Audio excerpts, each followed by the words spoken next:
저는 평생을 이 집에서 살았습니다. 한평생이라고 하니 꽤나 거창하게 들릴지 모르겠네요. 하지만 제게는 과장이 아닌 사실이었어요. 20살에 시집와 남편을 만나고 아들 진우를 낳아 기르고 다시 남편을 저보다 먼저 떠나보낸 모든 세월이 바로 이 집의 대청마루와 기둥, 그리고 마당 한편의 장독대에 고스란히 담겨 있었거든요. 제 역사가 곧 이 집의 역사였고 이 집의 나이테가 제 얼굴의 주름이었습니다. 그래서 저는 이 집을 떠난다는 생각을 단 한 번도 해본 적이 없어요. 여기가 저의 세상이고 우주였으니까요. 특히 마당 한쪽에 줄지어 선 장독들은 제게 자식이나 다름없었습니다. 가장 큰 어른인 시간장 독부터 시작해서 작년에 새로 담근 된장 항아리까지 저는 그 아이들의 이름을 전부 외우고 있었죠. 매일 아침 해가 뜨기 무섭게 마당으로 나가는 것이 제 하루의 시작이었습니다. 밤새 이슬은 맞지 않았는지 볕은 잘 드는지 살피는 것이죠. 행주를 삶아 장독 뚜껑을 하나하나 닦아줄 때면 마치 자식의 얼굴을 닦아주는 것처럼 마음이 경건해지곤 했습니다. 오래된 장은 색이 참 곱구나. 가을볕이 좋아서인지 구수한 맛이 더 깊어졌어. 혼잣말을 하며 된장 독뚜껑을 열자 익숙하고도 깊은 향이 훅 끼쳐왔습니다. 어떤 이들은 이 냄새를 퀴퀴하다고 말할지 모르겠어요. 하지만 제게는 세상 그 어떤 향수보다도 편안하고 귀한 냄새였죠. 이건 단순한 된장이 아니에요. 우리 집안의 100년 역사가 담긴 종균으로 대를 이어 담가온 생명 그 자체였습니다. 남편이 살아있을 적 장사가 잘 안 되어 힘들어할 때면 저는 이 된장으로 찌개를 끓여주곤 했어요. 남편은 그 찌개 한 그릇을 뚝딱 비우고는 역시 당신 된장 맛은 사람을 살리는 힘이 있다라며 제 어깨를 두드려주곤 했죠. 그 기억이, 그 냄새가 이 집에 살아 숨쉬고 있었습니다. 그날도 저는 여느 때처럼 장독을 돌보고 아침상을 차리고 있었어요. 혼자 먹는 밥상이지만 결코 허투루 차리는 법이 없었습니다. 잘 익은 된장으로 끓인 시래기국에 직접 기른 텃밭 채소로 무친 나물 몇 가지. 소박하지만 제게는 이만한 성찬이 없었죠. 창호지 문으로 스며드는 아침 햇살을 받으며 막 수저를 들려던 참이었습니다. 대문 밖에서 요란한 자동차 소리와 함께 사람들의 다급한 목소리가 들려왔어요. 이 조용한 동네에 무슨 일인가 싶어 귀를 기울이는데 곧이어 대문을 거칠게 두드리는 소리가 났습니다. 어머니, 저 진우예요. 문 좀 열어주세요. 아들의 목소리였습니다. 이렇게 이른 아침에 예고도 없이 웬일일까? 저는 깜짝 놀라 맨발로 마루를 가로질러 대문으로 달려갔습니다. 삐걱거리는 대문을 열자 그곳에는 잔뜩 상기된 얼굴의 아들 진우와 그 옆에 금방이라도 울음을 터뜨릴 것 같은 며느리 혜진이 서 있었습니다. 그들의 발치에는 값비싸 보이는 여행 가방 몇 개가 아무렇게나 놓여 있었고요. 아니, 이게 다 웬일이냐? 연락도 없이. 어머니 일단 안에 들어가서 말씀드릴게요. 진우는 제 질문에 대답할 기운도 없는지 고개를 푹 숙인 채 가방을 들고 마당으로 들어섰습니다. 혜진 역시 평소에 그 앙칼지고 꼿꼿하던 기세는 온데간데 없이 넋이 나간 사람처럼 아들의 뒤를 따랐죠. 그들의 행색과 표정만 보아도 보통 일이 아님을 직감할 수 있었습니다. 저는 아무 말 없이 그들을 안방으로 들였습니다. 아침 식사를 위해 차려놓았던 소박한 밥상이 그들의 초라한 모습과 묘한 대조를 이루고 있었어요. 자리에 앉자마자 혜진의 어깨가 들썩이기 시작했습니다. 진우는 그런 아내의 등을 말없이 토닥이다가 마침내 무거운 입을 열었습니다. 어머니, 저희 망했습니다. 한마디였습니다. 그 짧은 한마디에 모든 것이 담겨 있었죠. 강남에 번듯한 이탈리안 레스토랑을 차린다며 의기양양하게 독립했던 것이 불과 3년 전의 일이었습니다. 저는 그때 말렸어요. 분수에 맞지 않는 과한 투자라고 조금 더 작게 시작하는 것이 어떻겠냐고 했지만 혜진의 고집을 꺾을 수는 없었죠. 어머님, 요즘 시대는 그렇게 해서 돈 못 벌어요. 이미지가 중요해요. 이미지가 라며 제 말을 낡은 세대의 잔소리로 치부해버렸습니다. 결국 아들은 아내의 뜻을 따랐고 저는 그저 쌈짓돈을 털어 개업식에 다녀온 것이 전부였습니다. 가게도 집도 전부 넘어갔습니다. 당장 길거리에 나앉게 생겼어요. 그래서 염치 없지만 어머니, 저희 여기서 지내면 안 될까요? 당분간만이라도요. 아들은 차마 제 얼굴을 보지 못하고 방바닥만 내려다보고 있었습니다. 저는 아무 말도 할 수가 없었어요. 아들의 실패에 대한 안타까움보다 앞으로 닥쳐올 현실에 대한 막막함이 더 크게 다가왔습니다. 며느리 혜진은 이제 대놓고 소리내어 울기 시작했어요. 그 서러운 울음소리가 텅 빈 집안을 가득 메웠습니다. 그렇게 불청객과의 동거는 시작되었습니다. 저는 아들 내외에게 가장 볕이 잘 드는 건넌방을 내주었어요. 제 딴에는 망해서 돌아온 자식들에게 해줄 수 있는 최선의 배려였죠. 진우는 며칠 동안 방에서 나오지 않았습니다. 실패에 대한 충격과 자책감으로 끙끙 앓는 듯 했어요. 문제는 혜진이었습니다.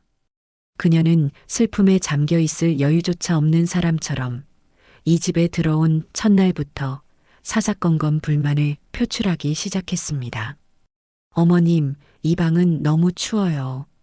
외풍이 너무 심한데요? 와이파이는 없어요? 인터넷이 안 되면 아무것도 할 수가 없는데. 화장실이 너무 낡았어요. 밤에 가려면 무서울 것 같아요. 마치 고급 호텔의 투숙한 손님이 시설에 대해 불평하는 듯한 말투였어요. 얹혀 사는 사람의 태도라고는 믿기 어려웠죠. 저는 애써 쓴웃음을 지으며 그녀를 달랬습니다. 오래된 집이라 그렇단다. 불편해도 좀 참아라. 곧 익숙해질 게다. 하지만 혜진에게 익숙해진다는 말은 통하지 않는 듯 했습니다. 그녀에게 가장 견디기 힘든 것은 바로 냄새였어요. 그녀가 그토록 혐오하는 제가 평생을 함께해온 바로 그 된장 냄새 말입니다. 짐을 풀기가 무섭게 혜진은 건넌방의 창문을 활짝 열어젖혔습니다. 아직 쌀쌀한 기운이 가시지 않은 초봄의 날씨였지만 아랑곳하지 않았죠. 어휴, 머리 아파. 온 집안에 냄새가 뱄어. 이 냄새 맡으니까 우리가 왜 망했는지 더 실감나서 미치겠네. 혼잣말처럼 중얼거리는 소리가 제 귀에 똑똑히 들려왔습니다. 자신의 실패를 이 집과 냄새의 탓으로 돌리고 싶은 것일까요? 저는 모른 척 부엌으로 들어가 저녁 준비를 시작했습니다. 기운 없는 아들과 며느리를 위해 뜨끈한 밥이라도 지어 먹여야겠다는 생각뿐이었어요. 어떤 음식이 위로가 될까? 고민할 필요도 없었습니다. 제 아들 진우가 어릴 적부터 가장 좋아했던 바로 그 된장으로 끓인 찌개였죠. 구수한 멸치 육수에 두부와 호박을 숭덩숭덩 썰어 넣고 마지막으로 잘 숙성된 된장을 크게 한술 풀어 넣었습니다. 곧 부엌 가득 구수하고 깊은 냄새가 퍼져나갔어요. 저녁상이 차려지고 방에만 틀어박혀 있던 진우도 마지못해 자리로 나와 앉았습니다. 저는 아들의 밥그릇에 찌개를 듬뿍 퍼주었어요. 진우야, 어릴 때 내가 제일 좋아하던 거다. 뜨거울 때 한술 떠봐라. 속이 확 풀릴 게다. 아들은 말없이 숟가락을 들었습니다. 하지만 문제는 또 혜진이었어요. 그녀는 자기 앞에 놓인 찌개 그릇을 보자마자 얼굴을 찌푸리며 코를 막았습니다. 어머님, 전 이거 못 먹겠어요. 비위가 상해서요. 혜진아. 진우가 아내의 눈치를 보며 작게 불렀지만 혜진은 들은 척도 하지 않고 찌개 그릇을 저 멀리 밀어버렸습니다. 안 그래도 이 냄새 때문에 하루 종일 머리가 아팠는데 이걸 또 저녁상에서까지 봐야 해요? 입맛이 뚝 떨어지네요. 다른 반찬은 없어요? 그 순간 제 손에 들려있던 숟가락이 툭 하고 상 위로 떨어졌습니다. 쨍하는 소리와 함께 집안의 공기가 얼어붙는 것 같았어요. 저를 위해, 제 아들을 위해 끓인 음식이었습니다. 제 인생이 담긴 된장으로 끓인 찌개였어요. 그런데 며느리는 그것을 비위 상하는 것이라며 면전에서 거부했습니다. 단순히 음식을 거부한 것이 아니었어요. 그녀는 지금 제 인생과 이 집의 역사를 통째로 부정하고 있었습니다. 저는 아무 말 없이 자리에서 일어나 부엌으로 갔습니다. 그리고 찬장에서 김 한 통을 꺼내 혜진의 앞에 툭 던지듯 놓아주었어요. 그럼 이거라도 먹어라. 목소리에 냉기가 가득 서려 있었습니다. 더 이상 따뜻한 위로의 말을 건넬 수가 없었어요. 그날 저녁 우리 세 사람은 아무 말 없이 밥을 먹었습니다. 아들은 고개를 푹 숙인 채 찌개만 꾸역꾸역 넘겼고 혜진은 마른 김에 맨밥을 싸먹으며 불편한 심기를 감추지 않았습니다. 밥알이 모래알처럼 씹히는 길고도 끔찍한 저녁 식사였어요. 불청객이 들어온 첫날 저의 성에는 그렇게 크고 깊은 균열이 생기고 말았습니다. 하루가 이틀이 되고 이틀이 일주일이 되었습니다. 집안의 공기는 날이 갈수록 무거워졌어요. 아들 진우는 실패의 충격에서 헤어나오지 못한 채 방 안에서 그림자처럼 지냈습니다. 제가 걱정이 되어 죽이라도 끓여다 주면 고맙다는 말 대신 죄송해요. 어머니라는 말만 되풀이하며 고개를 숙였죠. 그런 아들을 보는 제 마음은 까맣게 타들어갔습니다. 하지만 더 견디기 힘든 것은 며느리 혜진의 존재였습니다. 그녀는 더 이상 슬퍼하거나 좌절하지 않았어요. 대신 날카로운 가시를 온몸에 두른 고슴도치처럼 변해갔습니다. 혜진은 이 집에서의 생활 자체를 거부했습니다. 아침에 제가 일어나 마당을 쓸고 장독을 닦는 동안 그녀는 해가 중천에 뜰 때까지 방에서 나오지 않았어요. 제가 차려놓은 아침 겸 점심을 먹을 때도 된장이나 간장이 들어간 반찬에는 젓가락조차 대지 않았습니다. 그녀는 자신의 휴대전화로 틈만 나면 배달 음식을 시켜 먹었어요. 피자, 치킨, 족발 같은 것들이었죠. 기름지고 자극적인 음식 냄새가 제가 평생을 갖고 온 구수한 장 냄새와 뒤섞여 집안 공기를 기묘하게 만들었습니다. 혜진아, 사 먹는 것도 하루 이틀이지. 돈도 없을 텐데 이제부터는 같이 해 먹자꾸나.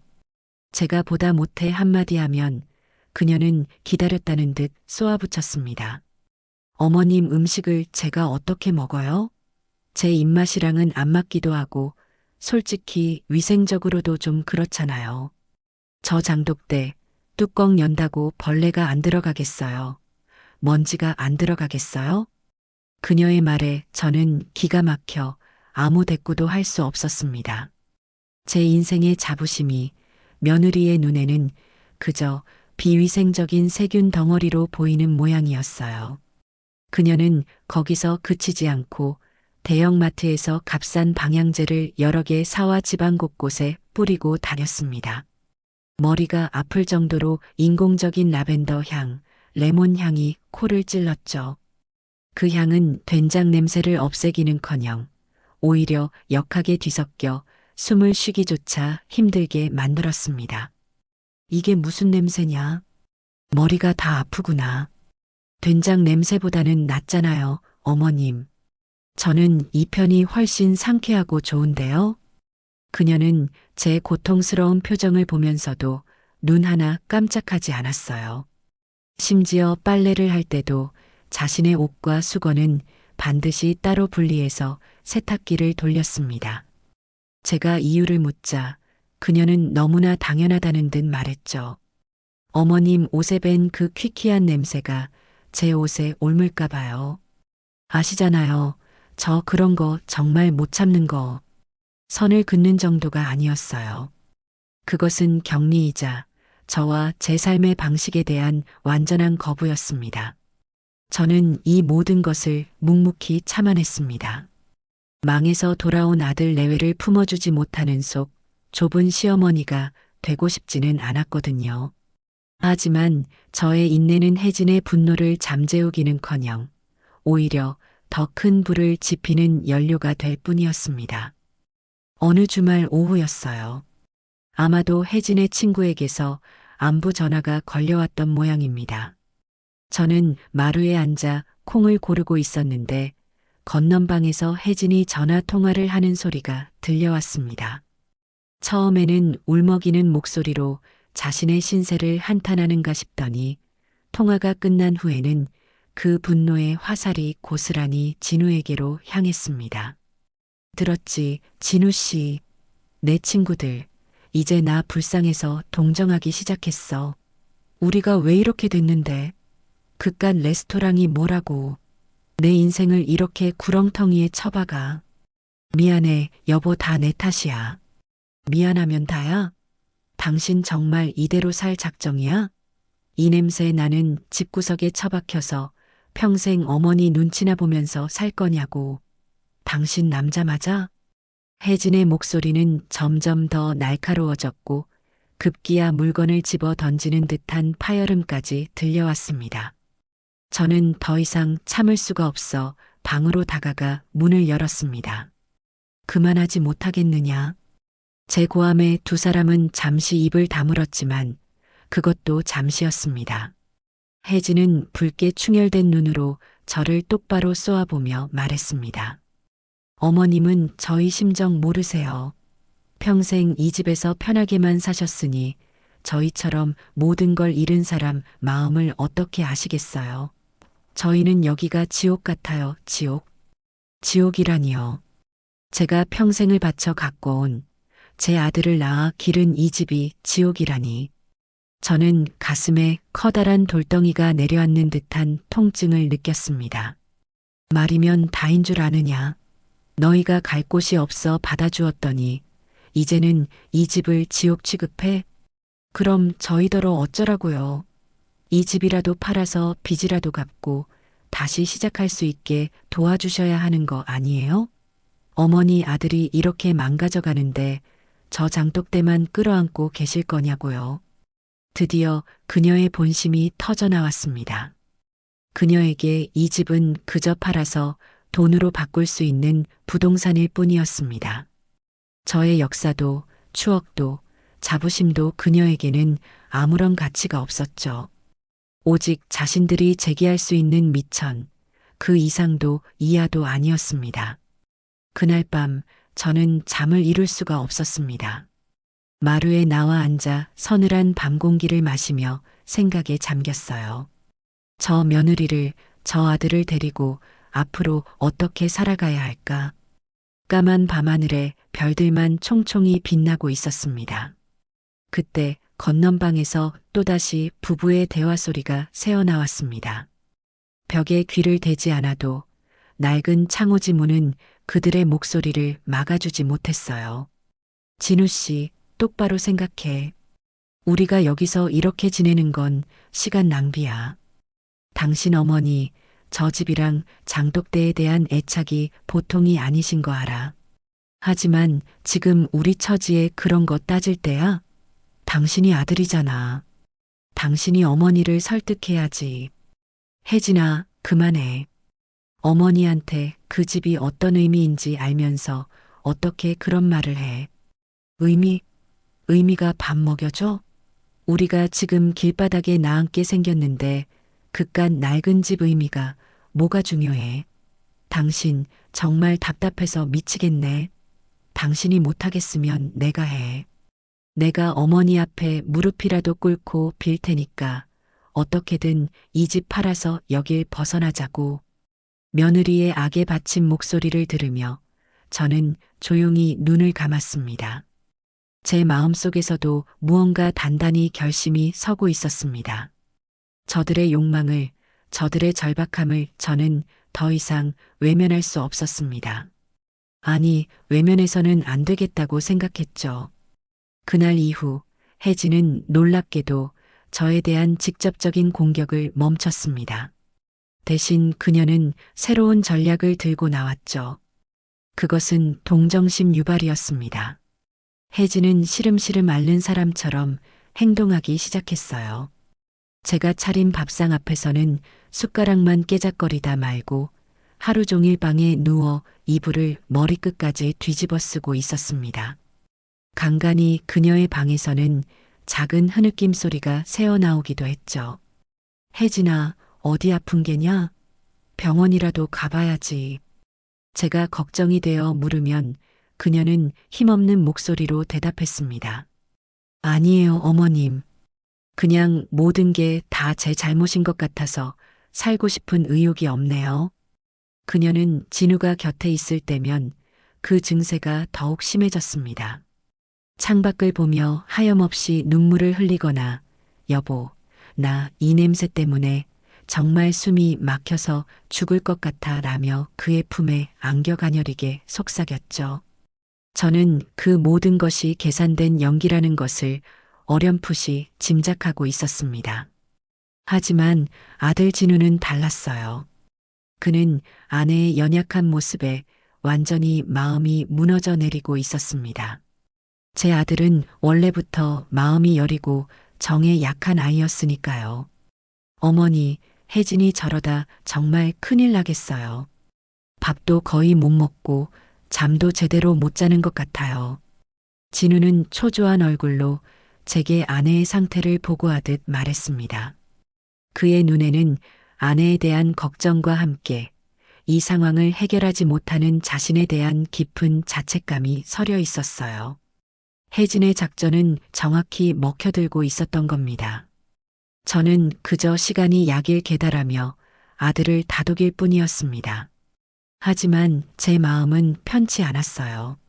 아들이 무너져가는 모습을 보는 것은 며느리의 가시 돋친 말을 듣는 것보다 몇 배는 더 고통스러웠습니다. 결국 올 것이 오고야 말았습니다.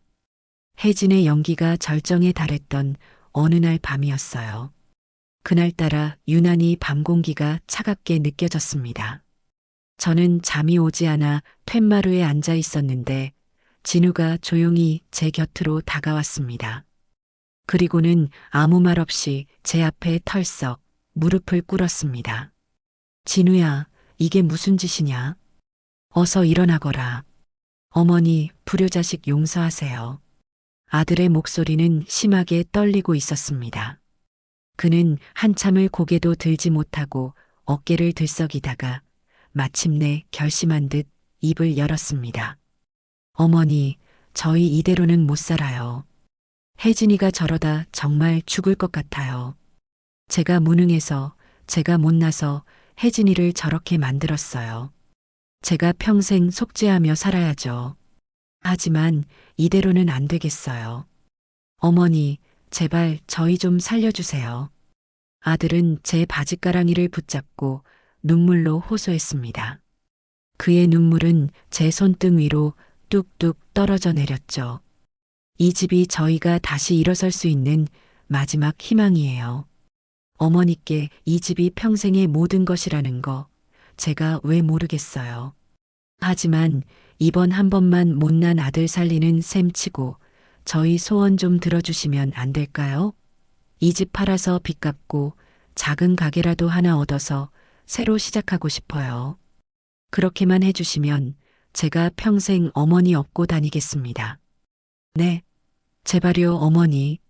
저는 눈을 감고 아들의 울음소리를 들었습니다. 아들의 울음속에는 아내에 대한 미안함, 자신의 처지에 대한 비참함, 그리고 어머니에 대한 죄송함이 뒤엉켜 있었죠. 하지만 그 모든 감정의 밑바닥에는 이 상황을 어떻게든 벗어나고 싶다는 절박함이 깔려 있었습니다. 며느리가 파놓은 함정에 제 아들이 완벽하게 빠져버린 것이었어요. 저는 한참 동안 아무 말도 하지 않았습니다. 차가운 밤 공기가 저와 아들 사이를 맴돌았어요. 제 침묵이 길어질수록 아들의 울음소리는 더욱 처절해졌습니다. 마침내 제가 눈을 떴을 때 제 마음은 더 이상 흔들리지 않았습니다. 슬픔도 분노도 아니었어요. 그저 차갑고 단단한 무언가가 제 가슴 속에 자리 잡고 있었죠. 저는 아들을 일으켜 세웠습니다. 그리고 건넌방으로 가 혜진을 불러냈어요.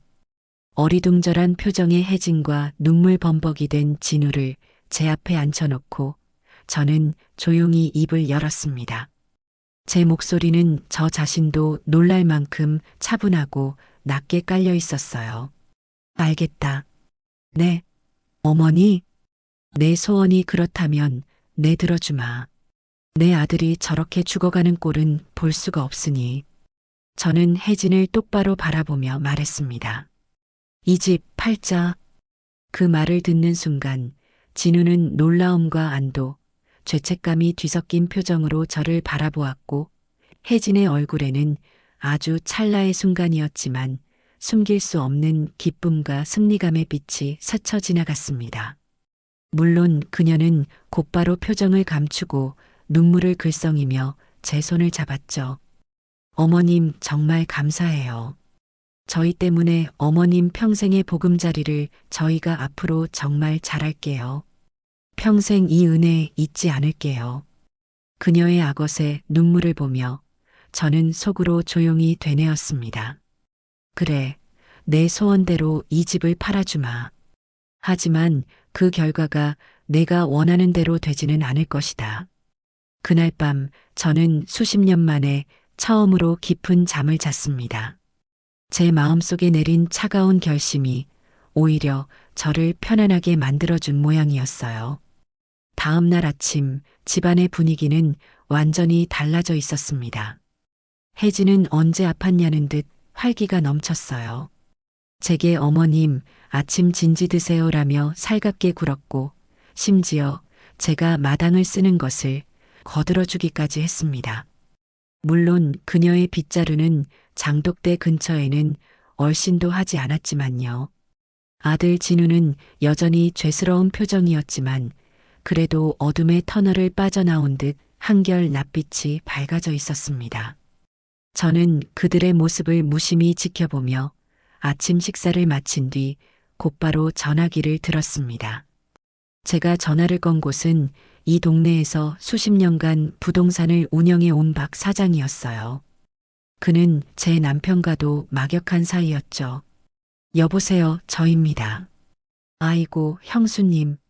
이른 아침부터 어쩐 일이십니까? 별일 없으시죠?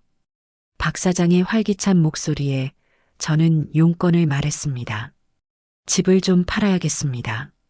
네, 집을요? 형수님 집을요? 아니, 그 집을 왜 파십니까? 형님과의 추억이 가득한 곳인데. 박 사장은 제 결정이 의외라는 듯 몇 번이고 되물었습니다. 사정이 좀 생겼습니다. 그러니 좋은 사람 있으면 알아봐 주세요. 대신 조건이 하나 있습니다. 조건이라니요? 말씀만 하십시오. 이 집을 사는 사람은 마당에 있는 장독대 전부를 하나도 빼놓지 않고 인수해야 합니다. 가구나 살림은 다 버리고 가도 저 장독만큼은 절대로 안 됩니다. 그게 약속되지 않으면 팔지 않을 겁니다. 박 사장은 제 말에 잠시 침묵했습니다. 항아리까지 전부 인수하는 조건이라 참 흔치 않은 매물이네요. 알겠습니다, 형수님. 제가 형수님 뜻에 맞는 분으로 한번 힘써 보겠습니다. 그는 제 고집을 이해할 수 없다는 투였지만 더 이상 묻지 않고 전화를 끊었습니다. 제가 전화를 끊자마자 옆에서 듣고 있던 혜진이 물었습니다. 어머님, 근데 저 쓸모없는 항아리들은 왜 같이 파세요? 그냥 버리거나 고물상에 파는 게 낫지 않아요? 괜히 그런 조건 걸었다가 집 안 팔리면 어떡해요? 내 마지막 고집이다. 그게 싫으면 집 파는 얘기는 없던 걸로 하려무나. 제 단호한 말에 혜진은 입을 삐죽이면서도 더 이상 토를 달지 않았습니다. 그녀에게는 집을 판다는 사실 자체가 중요했으니까요. 그날부터 혜진은 완전히 다른 사람이 되었습니다. 그녀는 더 이상 방에 누워있지 않았어요. 아침 일찍부터 일어나 화장을 하고 가장 좋은 옷을 꺼내 입고 밖으로 나돌기 시작했습니다. 그녀가 향하는 곳은 주로 강남의 부동산 중개업소나 새로 문을 열 카페들이 밀집한 거리였죠. 저녁에 돌아온 그녀는 저와 진우를 앉혀놓고 자신이 보고 온 것들에 대해 쉴 새 없이 떠들어댔습니다. 어머님, 제가 오늘 보고 왔는데 요즘은 이런 인스타 감성 카페가 대세래요. 조명 예쁘게 달고 디저트 몇 가지만 맛있게 하면 금방 대박 난대요. 우리 이 집 한 돈으로 그 정도 가게는 충분히 얻을 수 있겠더라고요. 그녀는 이미 집 한 돈이 자기 돈이라도 된 것처럼, 아니, 우리 돈이라고 철석같이 믿고 있는 듯 했습니다. 그녀는 휴대전화로 상가 매물 정보를 보여주며 여기가 권리금도 싸고 목도 좋다느니 인테리어는 이렇게 화이트 톤으로 깔끔하게 해야 한다느니 신나서 제잘거렸습니다. 그런 혜진을 보며 진우는 불안한 표정을 지으면서도 아내가 활기를 되찾은 것에 안도하는 눈치였어요. 며칠 뒤 박 사장에게서 연락이 왔습니다. 집을 보러 올 사람이 있다는 것이었죠. 혜진은 그 소식에 어찌나 기뻐하던지 아침부터 집안 대청소를 시작했습니다.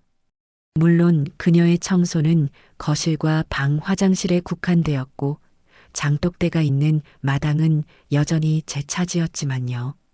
약속 시간이 되자 검은색 세단 한 대가 대문 앞에 멈춰 섰습니다. 차에서 내린 사람은 중후한 인상의 신사였어요. 그는 자신을 한문식품 전통 발효식품 연구소장이라고 소개했습니다. 대기업의 연구소장이라는 말에 혜진의 눈이 반짝 빛났습니다. 어서 오세요, 소장님. 집은 낡았지만 안은 깨끗하게 수리해서 쓰시면 괜찮을 거예요. 혜진은 마치 자기가 집주인인 양 너스레를 떨며 그를 안으로 안내했습니다. 하지만 소장이라는 사람은 집안은 그저 건성으로 훑어볼 뿐이었어요. 그의 관심은 오직 한 곳에 쏠려 있었습니다. 바로 마당의 장독대였죠. 그는 곧장 마당으로 걸어나가 장독대 앞에 멈춰 섰습니다. 회장님, 실례가 안 된다면 저 장독들 좀 봐도 되겠습니까?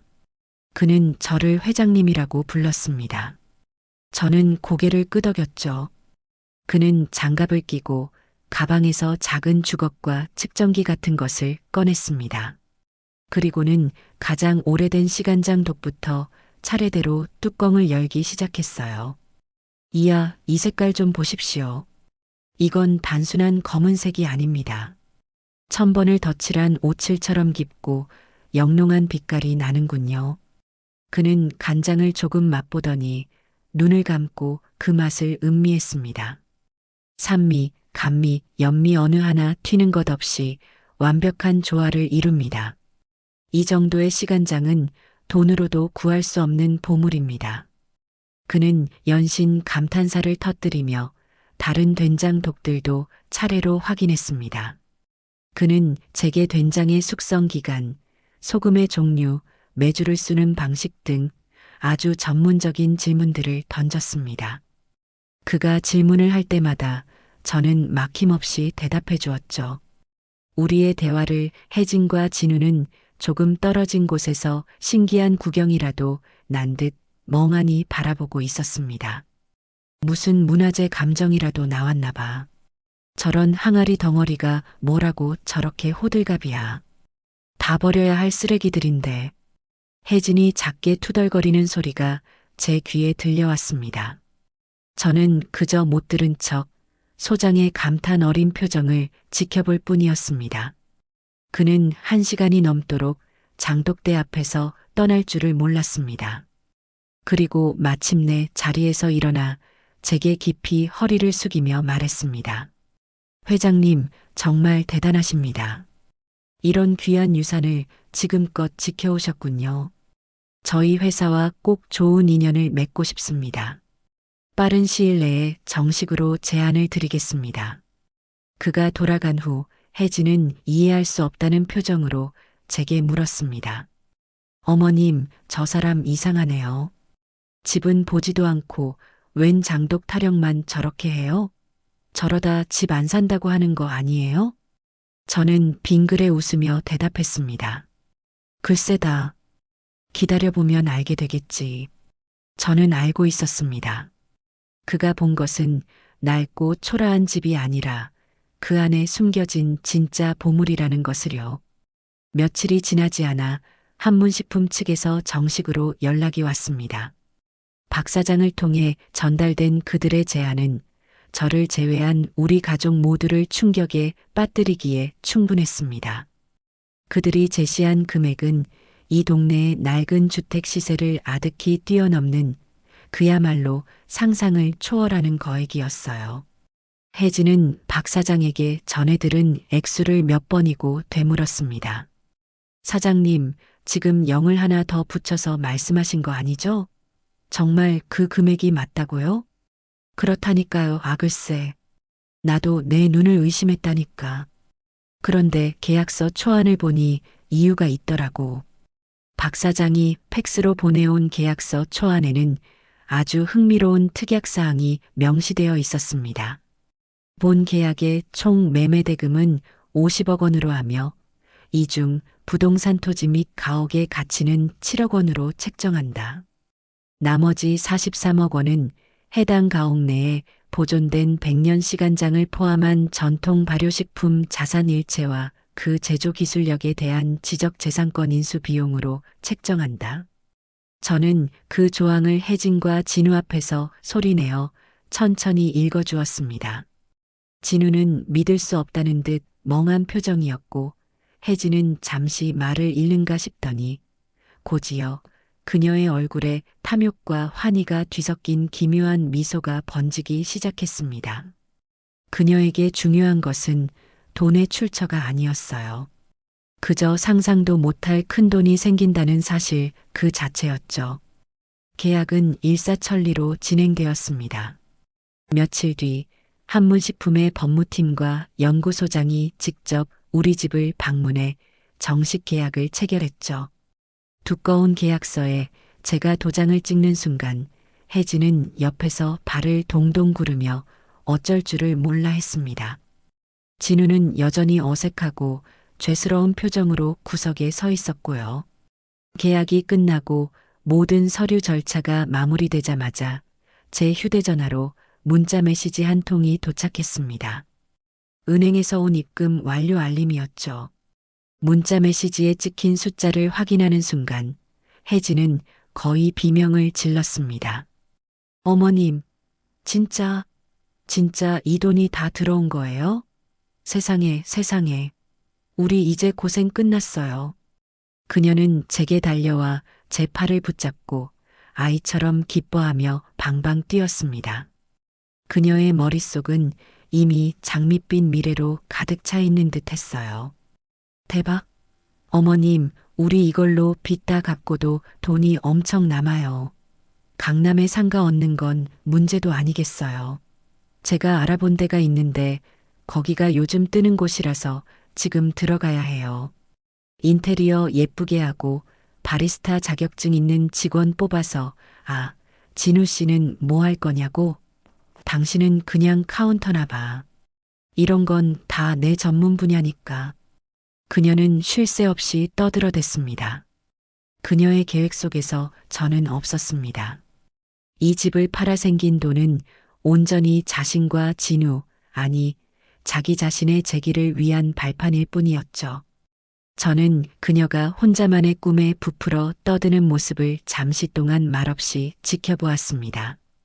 그녀의 환희가 절정에 달했을 때 저는 조용히 입을 열었습니다. 제 목소리는 차갑고 단단했어요. 혜진아. 네, 어머님? 왜요? 어머님은 저희 가게 옆에 작은 오피스텔 하나 얻어드리면 되겠죠? 저희가 매달 용돈도 넉넉히 드릴게요. 저는 그녀의 말을 가로막았습니다. 착각하지 마라. 네. 그 돈은 내가 그토록 냄새난다며 구박하던 저 장독들 값이다. 저는 손가락으로 마당의 장독대를 가리켰습니다. 내가 매일 아침 창문을 열어젖히며 쫓아내고 싶어 했던 그 퀴퀴한 냄새의 값이라고. 이 집값은 너희 빚을 갚고 나면 얼마 남지도 않아. 그리고 가장 중요한 게 뭔지 아니? 혜진의 얼굴에서 미소가 사라지고 있었습니다. 그녀의 눈이 불안하게 흔들렸어요. 저는 그녀의 눈을 똑바로 바라보며 아주 또렷하게 말했습니다. 그건 내 평생이 담긴 내 돈이지 단 한 푼도 너희 돈이 아니야. 정적이 흘렀습니다. 시계 초침 소리마저 들릴 듯한 무거운 침묵이었어요. 혜진은 제가 무슨 말을 하는지 이해하지 못하겠다는 표정으로 저와 진우를 번갈아 쳐다보았습니다. 어머님, 지금 무슨 농담을 저희가 얼마나 힘들었는데 이 집 팔아서 다시 시작하기로 약속하셨잖아요. 어머니 아들, 저렇게 망가진 거 살리셔야죠. 그녀의 목소리가 다급하게 높아졌습니다. 저는 그런 혜진을 보며 옅은 미소를 지었습니다. 그래, 내 아들 살려야지. 그래서 살려주려는 것이다. 저는 가방에서 서류 봉투 하나를 더 꺼냈습니다. 그리고 그 안에 서류를 테이블 위에 펼쳐놓았죠. 그것은 제가 이미 계약을 마친 도심의 한적한 주상복합 아파트 계약서였습니다. 제 이름 석자가 선명하게 박혀 있었죠. 나는 이 집을 떠나 저기서 살 것이다. 그리고 한문식품과는 고문 계약을 맺어 매달 꼬박꼬박 월급도 받기로 했단다. 그러니 내 걱정은 할 필요 없어. 그럼 저희는요? 저희는 어떡하라고요? 혜진의 얼굴이 새하얗게 질려갔습니다. 천국에서 지옥으로 떨어지는 사람의 얼굴이 바로 저럴까 싶었어요. 너희는 너희 인생을 살아야지.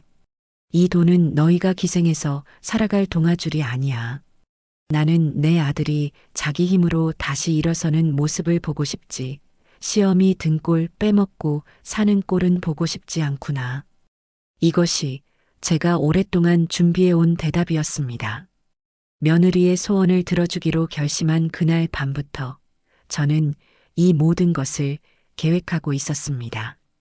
그녀의 탐욕이 스스로를 어떻게 파멸시키는지 똑똑히 보여주고 싶었어요. 그리고 제 아들에게는 진정한 가치가 무엇인지 뼈저리게 깨닫게 해주고 싶었습니다. 혜진의 얼굴이 하얀색에서 붉은색으로 다시 파란색으로 변해가는 것을 저는 그저 담담하게 바라볼 뿐이었습니다. 제가 던진 무서운 선언에 집안의 모든 공기가 한순간에 얼어붙었습니다. 혜진의 얼굴은 방금 전까지 세상을 다 가진 듯 환하게 피어났다가 이제는 한 점의 핏기도 없이 새하얗게 질려 있었죠. 그녀의 동공과 미세하게 흔들리는 것을 저는 똑똑히 보았습니다. 천국과 지옥을 오가는 표정이 바로 저런 것일까요? 그녀는 마른 입술을 몇 번 달싹이다가 마침내 쇳소리가 섞인 목소리로 물었습니다. 지금 뭐라고 하셨어요, 어머님? 제가 잘못 들은 거죠? 네. 그녀는 애써 웃어 보이려 했지만 입꼬리가 경련을 일으키듯 파르르 떨리고 있었습니다. 저는 그녀의 필사적인 부정을 외면한 채 다시 한번 못을 박았습니다.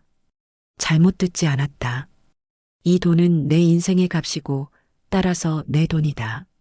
너희에게 줄 돈은 단 한 푼도 없어.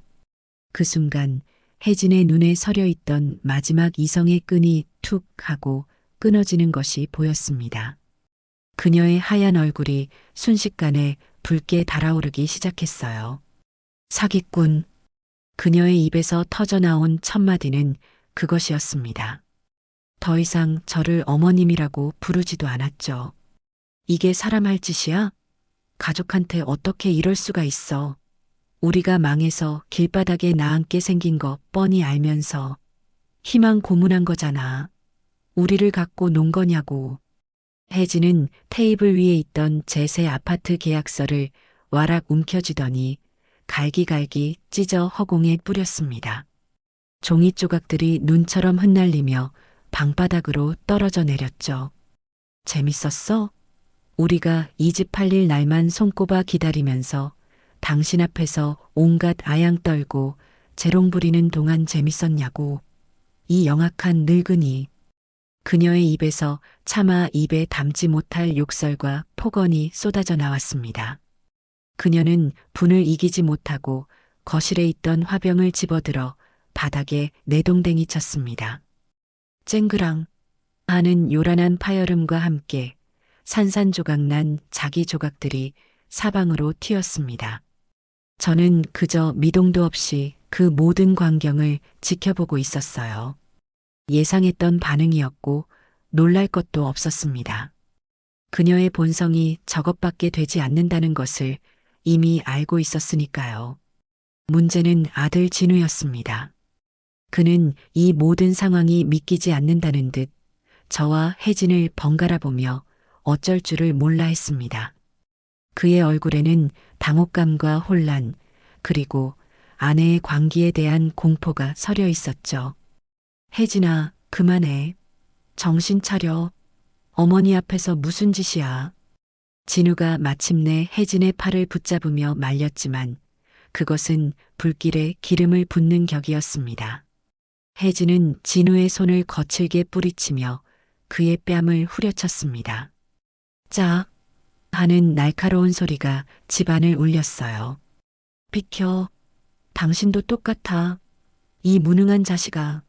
당신이 제대로 된 남자였으면 우리가 이딴 냄새 나는 집구석에 와서 이런 수모를 겪었겠어?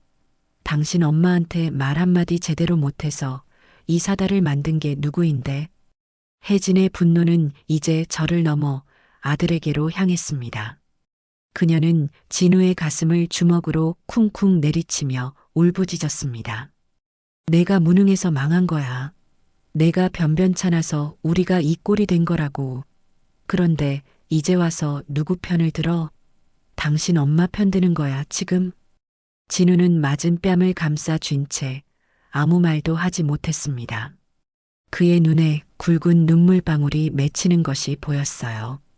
그는 평생을 혜진의 등살에 못 이겨 자신의 의견 한번 제대로 내세우지 못하고 살아온 약한 남자였습니다. 그리고 지금 그는 자신의 나약함이 불러온 끔찍한 결과를 온몸으로 마주하고 있었습니다. 그때였습니다. 혜진의 욕설이 극에 달하고 그녀가 다시 한번 진우에게 손찌검을 하려던 순간이었습니다. 진우가 혜진의 손목을 거칠게 낚아챘습니다. 그의 눈빛은 더 이상 예전에 그 유약한 남자의 것이 아니었어요. 깊은 절망과 분노, 그리고 뒤늦은 깨달음이 뒤섞인 낯선 눈빛이었죠. 그만해. 진우의 목소리는 낮고 차갑게 갈라져 나왔습니다. 이제 그만하라고 했다. 뭐, 이거 안 나? 당신 정말 죽고 싶어? 우리가 잘못한 거야. 당신이랑 나 우리가 틀렸던 거라고. 어머니가 아니라. 진우는 혜진의 손을 뿌리치며 말했습니다. 그의 목소리는 더 이상 떨리지 않았어요. 생각해봐. 우리가 망해서 갈 곳이 없었을 때 어머니는 우리를 받아주셨어. 당신이 매일같이 냄새난다고 구박하는 이 집에서 당신이 비위 상한다며 밀어내던 그 된장으로 끓인 찌개로 우리 밥을 해주셨다고. 그런데 우리는 뭘 했지? 당신은 이 집을 지옥 취급했고 나는 그런 당신을 말리지도 못했어. 그리고 결국 어머니의 평생이 담긴 이 집을 팔아서 우리 욕심을 채우려고 했지. 누가 누구한테 사기꾼이라고 소리칠 자격이 있는 거지. 혜진아. 아들의 입에서 나온 말은 제가 하고 싶었던 모든 말이었습니다. 그는 마침내 깨달은 것이었어요. 혜진은 진우의 말에 대꾸하지 못했습니다. 대신 그녀는 다시 한번 제게로 시선을 돌렸죠. 그녀의 눈에는 이제 분노 대신 차가운 증오와 저주가 가득했습니다. 두고 봐. 당신들이 나한테 어떻게 했는지 나 절대 아니죠. 평생 당신들을 저주하면서 살 거야. 반드시 후회하게 만들어줄게. 그 말을 마지막으로 혜진은 찢어진 종이 조각과 깨진 자기 조각이 널브러진 방을 뛰쳐나가 자신의 가방을 들고 대문 밖으로 사라졌습니다. 쾅 하고 대문이 닫히는 소리가 마치 이 길고 긴 악몽의 끝을 알리는 신호탄처럼 들렸습니다. 집안에는 무거운 침묵만이 남았습니다. 진우는 바닥에 주저앉아 고개를 무릎에 파묻고 아이처럼 흐느꼈습니다. 저는 그 모습을 말없이 내려다보았어요. 그리고 조용히 이미 꾸려두었던 제 작은 가방을 들었습니다. 제게 필요한 몇 가지 옷과 세간, 그리고 남편의 사진이 담긴 낡은 앨범이 전부였죠. 저는 흐느끼는 아들의 어깨를 한번 토닥여 주었습니다. 진우야, 너희들의 싸움은 이제 너희가 끝내거라. 나는 내 길을 가야겠다. 저는 더 이상 뒤를 돌아보지 않았습니다. 삐걱거리는 대문을 열고 평생을 살아온 나의 집을 나섰습니다. 골목길을 빠져나오는 내내 등 뒤에서 아들의 울음소리가 희미하게 들려오는 듯 했어요. 하지만 저는 걸음을 멈추지 않았습니다. 슬프지 않았어요. 오히려 기묘한 해방감이 온몸을 감쌌습니다. 낡고 퀴퀴한 허물을 벗어던지고 새로운 세상으로 나아가는 기분이었습니다. 그날 저는 제 인생에서 가장 소중했던 것을 버렸고 동시에 제 자신을 되찾았습니다. 제가 새로 이사한 곳은 도시의 불빛이 한눈에 내려다 보이는 작지만 깨끗한 주상복합 아파트였습니다. 현관문을 열고 들어서는 순간 소독약 냄새처럼 낯설지만 깔끔한 공기가 저를 맞았어요. 평생을 흙과 나무 냄새에 익숙하게 살아온 제게는 모든 것이 생경했죠. 버튼 하나로 조절하는 난방, 소리 없이 오르내리는 엘리베이터, 창밖으로 보이는 아찔한 도시의 풍경까지. 저는 짐이라고 할 것도 없는 작은 가방을 내려놓고 가장 먼저 창가로 다가갔습니다. 통유리 너머로 보이는 세상은 제가 살던 곳과는 완전히 다른 차원의 공간처럼 느껴졌어요. 수많은 자동차들이 꼬리를 물고 빛의 강을 이루고 있었고 빌딩들은 저마다의 빛을 뽐내며 밤하늘을 수놓고 있었죠. 그 화려한 풍경 속에서 저는 이상하게도 외로움보다는 평온함을 느꼈습니다. 더 이상 며느리의 가시돋친 말을 듣지 않아도 되고 아들의 기죽은 얼굴을 보지 않아도 된다는 안도감 때문이었을지도 모르겠어요. 저는 제가 가져온 유일한 옛것인 작은 항아리 하나를 볕이 가장 잘 드는 베란다 구석에 놓았습니다. 100년 된 시간장을 옮겨 담아온 제 역사의 축소판이었죠. 그리고 향이 좋은 차를 한 잔 우려내어 소파에 깊숙이 몸을 묻고 조용히 그 야경을 감상했습니다. 수십 년 만에 처음으로 가져보는 누구의 방해도 받지 않는 완벽한 저만의 시간이었습니다. 며칠 뒤 저는 한문식품과의 약속대로 회사에 첫 출근을 했습니다. 연구소장이 직접 저를 마중 나와 회사 곳곳을 안내해 주었죠. 모두가 저를 어르신이나 할머니가 아닌 이순옥 명인님이라고 부르며 깍듯하게 예의를 차렸습니다. 제가 회의실에 들어서자 하얀 가운을 입은 젊은 연구원들이 모두 자리에서 일어나 제게 허리를 숙여 인사했어요. 그들의 눈에는 존경과 호기심이 가득했습니다. 명인님, 저희가 명인님의 된장을 과학적으로 분석해보니 일반 된장에서는 발견되지 않는 특수한 바실러스균과 효모들이 다량 검출되었습니다. 이것이 바로 그 깊고 복합적인 맛의 비밀인 것 같습니다. 혹시 메주를 띄우실 때 특별한 비법이라도 있으신지요? 가장 젊어 보이는 연구원이 최신 분석 데이터가 담긴 태블릿 PC를 보여주며 제게 물었습니다. 저는 그들의 데이터를 잠시 들여다본 뒤 조용히 입을 열었어요. 비법이라고 할 것까지야. 나는 그저 철마다 바람이 바뀌는 것을 느끼고 해가 뜨고 지는 방향을 살피고 항아리가 숨을 쉬는 소리에 귀를 기울였을 뿐이에요. 된장을 만드는 것은 사람이 아니라 햇빛과 바람과 시간입니다. 나는 그저 그것들이 제 역할을 잘하도록 거들어주는 사람일 뿐이지요. 제 말에 회의실에는 잠시 정적이 흘렀습니다. 젊은 연구원들은 서로의 얼굴을 쳐다보며 제 말을 받아 적기 시작했어요. 그들은 자신들이 데이터와 수치로만 이해하려 했던 세계 너머에 있는 거대한 지혜의 존재를 어렴풋이 느끼는 듯 했습니다. 그 순간 저는 깨달았어요. 제가 평생을 바쳐 지켜온 이 일이 결코 낡고 쓸모없는 것이 아니었으므려. 혜진이 그토록 혐오했던 퀴퀴한 냄새 속에 이 시대가 잃어버린 가장 중요한 가치가 담겨 있었다는 것을요. 저의 자문 아래 한문식품은 이가 장이라는 이름의 프리미엄 브랜드를 출시했습니다. 제 얼굴 사진과 100년의 기다림, 자연을 담다라는 문구가 새겨진 고급스러운 유리병에 담긴 된장과 간장은 출시되자마자 폭발적인 반응을 얻었습니다. 특히 부와 명예를 모두 가졌지만 진짜 귀한 것에 목말라 있던 상류층 고객들에게 큰 인기를 끌었죠. 백화점 VVIP 고객들을 위한 명절 선물 세트는 예약 판매만으로 전량 매진될 정도였어요.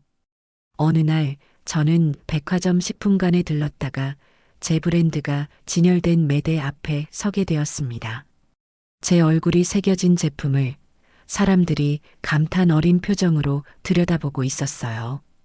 이게 그 유명한 이순옥 명인 된장이구나. 가격이 정말 비싸긴 한데 그만큼의 가치가 있겠지? 그럼요, 고객님. 이건 그냥 된장이 아니라 작품입니다. 텔레비전 다큐멘터리에도 나왔잖아요. 저는 모자를 푹 눌러 쓴 채 그들의 대화를 들으며 조용히 미소 지었습니다. 버려지고 부정당했던 제 삶이 이제 세상의 인정을 받고 있었습니다. 그때 제 휴대전화가 울렸습니다. 아주 먼 친척에게서 온 전화였죠. 과거 저희 집에 올 때마다 아직도 이런 촌스러운 집에 사냐며 저를 은근히 무시하던 사람이었습니다. 아이고, 형님. 저예요. 텔레비전에서 형님 보고 깜짝 놀랐잖아요. 그렇게 대단한 분인 줄도 모르고 어쩜 그리 곱고 우아하게 나오셨는지. 역시 큰 인물은 뭐가 달라도 다르다니까요. 우리 아들 이번에 취직해야 하는데 혹시 그 회사에 말 좀 잘해줄 수 없으실까요? 그녀의 간사하고 아첨 가득한 목소리를 들으며 저는 쓴웃음을 지었습니다. 세상의 인정이란 이토록 가볍고 변덕스러운 것이구나. 하지만 그럼에도 불구하고 기분이 나쁘지만은 않았어요. 저는 그녀의 부탁을 정중히 거절하고 전화를 끊었습니다. 이제 저는 더 이상 그들의 평가에 연연하며 살 필요가 없었으니까요. 저는 제 가치를 스스로 증명해냈고 그것으로 충분했습니다. 저의 새로운 인생은 그렇게 단단하고 향기롭게 익어가고 있었습니다. 계절이 두어 번 바뀌고 도시의 풍경이 익숙해질 무렵이었습니다. 그동안 아들 진우에게서는 아무런 연락도 없었어요. 저 역시 굳이 먼저 연락하지 않았습니다. 그 아이에게는 스스로의 힘으로 자신의 삶을 돌아보고 바닥을 딛고 일어설 시간이 필요하다고 생각했기 때문이었죠. 혜진과의 관계는 어떻게 정리되었는지, 지금은 어디서 어떻게 지내는지 궁금하지 않았다면 거짓말이겠지만 저는 묵묵히 기다렸습니다. 그러던 어느 가을날 오후 제 아파트의 현관 초인종이 울렸습니다. 인터폰 화면에 비친 사람은 다름 아닌 진우였어요. 마지막으로 본 모습보다 훨씬 더 수척하고 초췌해진 얼굴이었습니다. 좋은 옷 대신 낡은 점퍼를 입고 있었고 한때는 왁스로 멋을 냈던 머리는 아무렇게나 자라 덥수룩했죠. 저는 말없이 문을 열어주었습니다. 아들은 집 안으로 들어서자마자 현관에 우뚝 선 채 움직이지 못했습니다. 깨끗하고 낯선 공간에 위축된 듯 보였죠. 그리고는 이내 제 앞에 털썩 주저앉아 고개를 숙였습니다. 이번에는 무릎을 꿇은 것이 아니라 아예 이마를 바닥에 대고 엎드렸습니다. 어머니, 제가 죽일 놈입니다. 아들의 등이 가늘게 떨리고 있었습니다. 제가 다 잘못했습니다. 어머니, 용서하지 마세요. 저는 용서받을 자격도 없는 놈입니다. 그는 한참 동안 그렇게 엎드려 울었습니다. 저는 아들을 일으켜 세우지 않고 그가 스스로의 죄를 충분히 곱씹고 눈물로 쏟아낼 때까지 기다려 주었어요. 한참의 시간이 흐른 뒤 아들은 간신히 고개를 들었습니다. 그의 눈은 퉁퉁 부어 있었고 얼굴은 눈물과 콧물로 범벅이 되어 있었죠. 혜진이와는 헤어졌습니다. 그날 이후로요. 그리고 남은 빚을 정리하고 나니 정말 아무것도 남지 않았습니다. 지금은 신림동 고시원에서 지내고 있습니다. 그는 자신의 처지를 담담하게, 아니 체념한 듯 이야기했습니다. 하지만 그의 말 속에는 돈을 잃은 것에 대한 한탄은 없었어요. 대신 다른 종류의 깊은 후회가 담겨 있었습니다. 어머니, 제가 정말 어리석었어요. 저는 돈이 전부인 줄 알았습니다. 혜진이가 원하는 대로 좋은 차, 좋은 집, 비싼 레스토랑을 해주는 것이 제가 남편으로서, 아들로서 성공하는 길이라고 믿었어요. 그래서 어머니의 삶을, 우리 집의 역사를, 그 가치를 단 한 번도 제대로 들여다보려고 하지 않았습니다. 그저 낡고 냄새나고 돈 안 되는 것이라고만 생각했어요. 그는 제 눈을 똑바로 바라보며 말했습니다. 제가 짓밟았던 것은 어머니의 된장이 아니었어요. 그건 어머니의 인생 그 자체였습니다. 제가 그걸 너무 늦게 깨달았습니다. 정말 죄송합니다, 어머니. 아들의 진심 어린 사죄에 제 마음속에 남아있던 마지막 응어리가 조용히 녹아내리는 것을 느꼈습니다. 저는 부엌으로 가 그를 위해 따뜻한 밥을 차리기 시작했어요. 화려한 음식은 아니었습니다. 갓 지은 흰쌀밥에 맑은 무국, 그리고 제가 먹으려고 만들어 두었던 소박한 나물 몇 가지가 전부였죠. 식탁에 마주 앉아 우리는 아주 오랜만에 제대로 된 식사를 했습니다. 아들은 마치 며칠을 굶은 사람처럼 허겁지겁 밥을 먹었어요. 저는 그런 아들의 밥그릇 위에 나물을 올려주며 조용히 물었습니다. 앞으로는 어쩔 셈이냐? 모르겠습니다. 뭘 어떻게 해야 할지, 제가 뭘 할 수 있는지조차 모르겠어요. 평생을 혜진이가 하자는 대로, 남들이 좋다는 대로만 살아와서 제 힘으로는 아무것도 해본 게 없습니다. 그의 목소리에는 깊은 무력감이 배어 있었습니다. 저는 밥을 다 먹은 아들에게 따뜻한 숭늉 한 그릇을 건네며 말했습니다. 바닥부터 다시 시작해라. 네. 내 힘으로 땀 흘려서 돈을 벌어봐. 그게 단돈 10,000원이라도 그 돈이 진짜 내 돈이다. 그렇게 내 힘으로 번 돈으로 밥을 사 먹고 잠을 자고 옷을 사 입어봐. 그러면 내가 뭘 해야 할지, 어떻게 살아야 할지 조금은 보이기 시작할 게다. 저는 아들에게 큰 돈을 쥐어주지 않았습니다. 그것은 그를 다시금 나약한 존재로 만드는 일이라는 것을 알고 있었기 때문이죠. 대신 저는 제가 아는 식당 몇 군데에 전화를 걸었습니다. 그리고 며칠 뒤 아들에게 작은 쪽지 하나를 건넸어요. 그곳에는 종로의 한 오래된 국밥집 주소가 적혀 있었습니다. 내일부터 여기로 출근하거라. 주방 보조로 설거지부터 배우라고 말해두었다. 월급은 최저시급이야. 고되고 힘들 게다. 할 수 있겠느냐? 아들은 말없이 쪽지를 받아들고 한참을 내려다보았습니다. 그리고는 이내 굳은 결심이 선 듯 고개를 끄덕였습니다. 네, 어머니. 뭐든지 하겠습니다. 바닥부터 다시 시작하겠습니다. 다음 날 아침, 저는 멀리서나마 아들의 첫 출근길을 지켜보았습니다. 어색한 작업복을 입고 머리를 짧게 자른 아들의 모습은 낯설었지만 그의 발걸음에는 예전에는 볼 수 없었던 조심스러운 결의가 느껴졌습니다. 그는 국밥집 앞에서 한참을 망설이다 심호흡을 한번 하고 안으로 들어갔습니다. 그 뒷모습을 보며 저는 비로소 제 아들이 진짜 홀로 서기를 시작했음을 직감했습니다. 길고 고된 길이 되겠지만 그는 분명 이겨낼 것이라고 저는 믿어 의심치 않았습니다. 시간은 쏜살같이 흘러 아들이 종로의 허름한 국밥집 주방에 첫 발을 들인 지도 어느덧 꽉 찬 1년이 지났습니다. 계절은 4번을 고스란히 갈아입었고 아들의 모습도 그 세월의 흐름에 따라 천천히 하지만 분명하게 변해가고 있었어요. 그동안 아들은 단 한 번도 제게 힘들다는 내색을 하거나 돈이 필요하다는 말을 꺼낸 적이 없었습니다. 한 달에 한두 번 쉬는 날에 제 집에 들러 함께 저녁을 먹는 것이 우리 모자의 유일한 만남이었죠.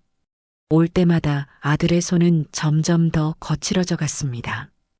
뜨거운 물과 독한 세제에 하루 종일 시달린 손은 마디마디가 굵어졌고 곳곳에 칼에 베이거나 데인 자잘한 상처들이 훈장처럼 새겨져 있었어요. 하지만 저는 그 손을 볼 때마다 마음이 아프기보다는 오히려 든든했습니다.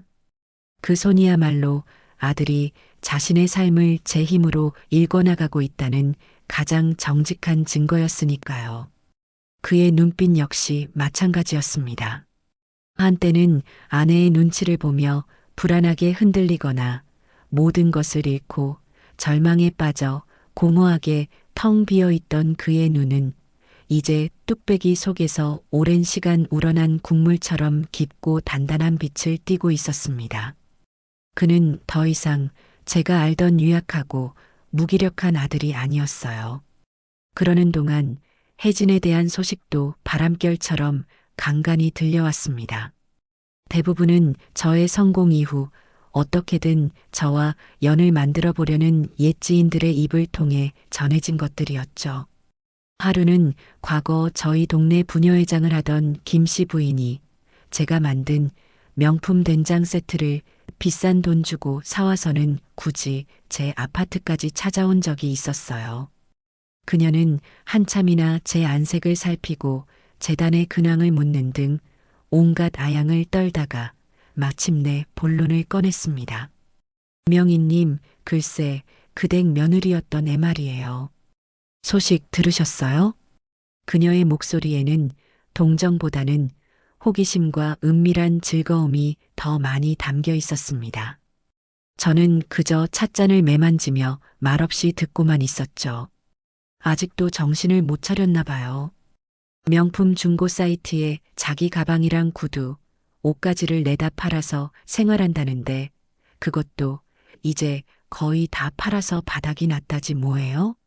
눈만 하늘 꼭대기에 달려 있어서 허영심만 가득하니 어떤 남자가 걔를 좋아하겠어요. 얼마 전에는 강남에서 술집 한다는 어떤 사업가한테 접근했다가 돈이나 뜯어내려는 속물 취급만 받고 망신만 톡톡히 당했다지 뭐예요. 김 씨 부인은 마치 큰 비밀이라도 알려주는 양 목소리를 낮춰 속삭였습니다. 저는 그녀의 이야기에 별다른 대꾸를 하지 않았습니다. 그저 안 됐군요 하고 나직이 말하며 차를 한 모금 마셨죠. 제 담담한 반응에 김이 샜는지 그녀는 어머, 명희님은 마음도 좋으셔. 저 같으면 샘통이라고 할 텐데라며 입술을 삐죽였습니다. 그녀가 돌아간 뒤 저는 씁쓸한 마음을 감출 수가 없었어요. 혜진의 처지가 안타까워서가 아니었습니다. 한 사람의 불행을 안주 삼아 즐기는 사람들의 모습과 성공이라는 껍데기만 보고 몰려드는 그 가벼운 관계들이 씁쓸하게 느껴졌을 뿐이죠. 혜진이 어떤 삶을 살든 이제 저와는 아무런 상관이 없는 일이었습니다. 진짜 혜진의 소식을, 그리고 그보다 더 중요한 아들의 마음을 확인하게 된 것은 그로부터 얼마 지나지 않은 어느 늦은 저녁이었습니다. 그날도 아들은 일을 마치고 제게 들러 함께 저녁을 먹고 있었어요. 제가 차린 따뜻한 밥을 두 그릇이나 깨끗이 비운 아들은 이제는 아주 익숙하게 제 옆에서 설거지를 돕고 있었습니다. 그릇을 헹구는 아들의 뒷모습을 보고 있는데 그가 조심스럽게 이야기를 꺼냈어요. 어머니, 얼마 전에 혜진이가 가게로 찾아왔었습니다. 제 손에 들려있던 행주가 순간 멈칫했습니다. 아들은 그릇 부딪히는 소리에 자신의 말이 묻힐까봐 잠시 수도를 끄고 저를 돌아보았습니다. 바쁜 저녁 시간이었어요. 그런데 가게 입구에 누가 서 있길래 봤더니 혜진이더군요. 많이 변해 보였습니다. 예전에 입던 좋은 옷을 입고 있긴 했는데 어딘지 모르게 낡고 초라해 보였어요. 저를 보자마자 울더라고요. 저는 말없이 아들의 다음 말을 기다렸습니다. 손님들 보는 앞에서 한참을 울다가 잠깐 이야기 좀 하자고 해서 가게 밖으로 나갔습니다. 저한테 다시 시작하자고 하더군요. 자기가 다 잘못했다고, 철이 없었다고, 이제는 정말 당신과 어머님께 잘할 수 있다고 빌었어요. 아들은 그때의 상황을 떠올리는 듯 잠시 허공을 바라보았습니다. 그의 얼굴에 잠시 복잡한 감정이 스쳐 지나갔어요. 솔직히 아주 잠시 마음이 흔들렸던 건 사실입니다. 한때는 제가 세상 전부를 걸고 사랑했던 사람이니까요. 그렇게 망가진 모습을 보니 마음이 좋지 않았습니다. 하지만 이제는 알아요. 그 사람이 원하는 건 진우라는 사람이 아니라 제 배경에 있는 무언가라는 걸요. 제가 만약 아직도 고시원에서 살고 있었다면 과연 저를 찾아왔을까? 그런 생각이 들더군요. 아들의 목소리는 차분했지만 그 안에는 깊은 체념과 깨달음이 묻어 있었습니다. 그리고 설령 그 사과가 진심이라고 해도 저는 이미 너무 멀리 와버렸습니다. 어머니께서 말씀하신 대로 제 힘으로 땀 흘려 돈을 버는 삶이 얼마나 귀하고 단단한지 그 맛을 알아버렸으니까요. 혜진이가 원하는 삶과 제가 가려는 삶은 이제 절대로 겹쳐질 수가 없는 길이 되어버렸다는 걸 압니다. 아들은 희미하게 웃으며 말을 이었습니다. 그래서 제가 말해줬어요. 내가 그토록 무시했던 그 된장 냄새 나는 어머니 덕분에 나는 이제야 사람답게 사는 법을 배웠다. 내가 원하는 화려한 삶은 이제 나는 너에게 줄 수도 없고 주고 싶지도 않다. 미안하지만 너와 나는 이미 갈 길이 달라졌다고요. 그 말을 끝으로 혜진은 아무 말 없이 한참을 저를 쳐다보다가 돌아갔다고 했습니다. 저는 아무 말 없이 아들의 어깨를 두드려 주었습니다. 제 아들이 이제 정말로 자신의 삶의 주인이 된 어른이 된 것 같아 가슴 한구석이 벅차올랐습니다. 그리고 마침내 오래도록 이어진 그 지독한 인연의 마지막 페이지를 넘길 순간이 찾아왔습니다. 그 해의 마지막을 며칠 앞둔 유난히 차가운 비가 내리던 저녁이었어요. 저는 재단에서 주최한 연말 후원 강연을 마치고 아파트로 돌아오는 길이었습니다. 빗줄기가 세차게 창문을 때리는 차 안에서 저는 잠시 상념에 잠겨 있었죠. 1층 로비로 들어서는 순간 자동문이 열리며 스며든 차가운 공기에 익숙한 인형이 눈에 들어왔습니다. 로비 구석 소파에 마치 버려진 인형처럼 웅크리고 앉아 있는 사람. 혜진이었습니다. 그녀는 저를 보자마자 스프링처럼 튀어오르듯 황급히 달려왔습니다. 값비싼 트렌치 코트는 이제 색이 바래고 구겨져 있었고 한때는 완벽하게 관리되었을 머리카락은 푸석하게 젖어 뺨에 달라붙어 있었습니다. 화려했던 얼굴은 짙은 피로와 마지막 희망을 붙잡으려는 절박함으로 그늘져 있었죠.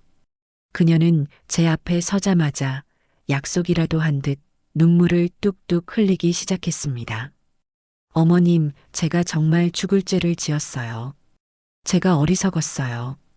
어머님의 깊은 뜻도 모르고 제가 어머님과 진우 씨에게 얼마나 큰 상처를 드렸는지 이제야 알겠어요.